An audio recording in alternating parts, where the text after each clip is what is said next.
Welcome to my video on data mining and warehousing. In today's video, I'm going to teach you what are the other alternative methods for generating frequent item sets. In the previous videos, I have posted how to generate the frequent item set using a priori algorithm.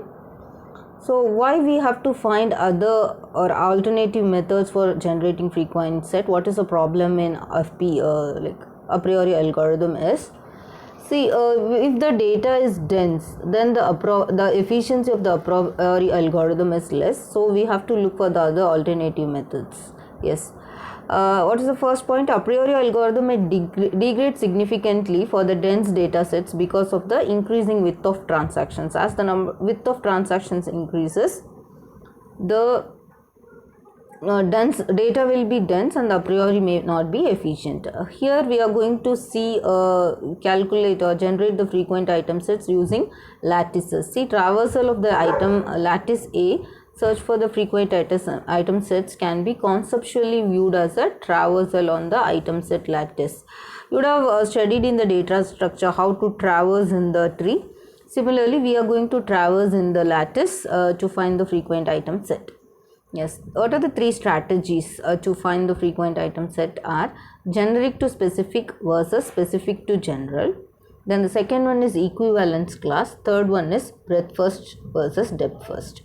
So the first technique, if we take that is general to specific, what we are going to do is we are going to take k-1 item sets which will be merged to combine or obtain the candidate of k items.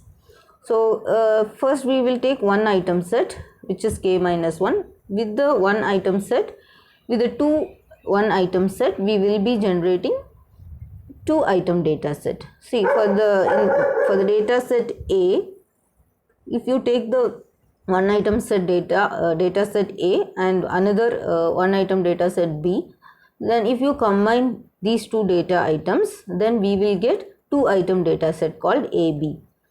So this is called general to specific strategy. So we are taking all the generic items and we are combining and we are taking the specific frequent item set. We are selecting or we are generating the frequent item set. Then the second method is that is alternative method is here specific to general. First we have to generate the frequent item set, more specific frequent item set, then we have to move for the general frequent item sets. Then when this sort of strategies or method is used is when the width of the transaction is high, where the a priori algorithm will not work efficiently, we will go for this. So these two methods, if you combine these two methods, we will get a new method called bidirectional. So that also can be used. See, this is general to specific and this is specific to general and this is bidirectional. Yes. Next we will move on to the second strategy, that is equivalence class. Here what we have to do is we have to take the lattice, we have to divide it into partitions. First search the frequent or generate the frequent item set in the first partition, then move to the second partition. This is what equivalence class. So what is the class here? The partitions are called as equivalence class. Then in this case again this equivalence class can be divided into two approaches. Under this we have the sub approaches called prefix based approach and the suffix based approach. In this what we have to do, when you are taking the equivalence class, you have to take the item set which prefix with A. So we have to generate all the frequent item set with the prefix A. Then we have to move to the prefix B, prefix C, like that it will move. And we have one more method, as I said, suffix based method, same thing, but here we should take the suffix and we have to move one by one with respect to the data item. This is equivalence class. See, this is prefix tree, left hand side which you are seeing, this is suffix tree.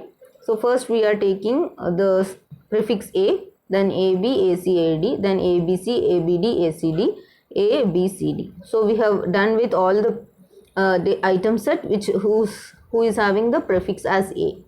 Then we will move to the item set which is having the prefix as B, that is B, then BC, BD, BCD. then C, CD, then D. Then similarly for suffix, so whichever is ending with A, that we have to take. Then first we have to complete that. So here what they have done, they have started with the D. So whichever is ending with D, first they have generated the frequent item set with this. Then they went to the suffix which ends with C, then with the B, and then with A. So this is how the equivalence class works. Then the third one is breadth first versus depth first.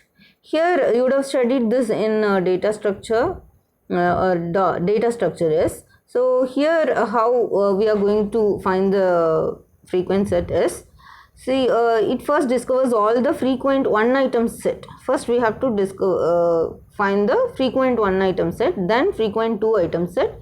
Like this it will move down in the case of breadth first search. Okay, see here, first I will start with one item set. See, this is the one item set, so I have to start with this. In the one item set I have to first find out the frequent item, so which has the high support.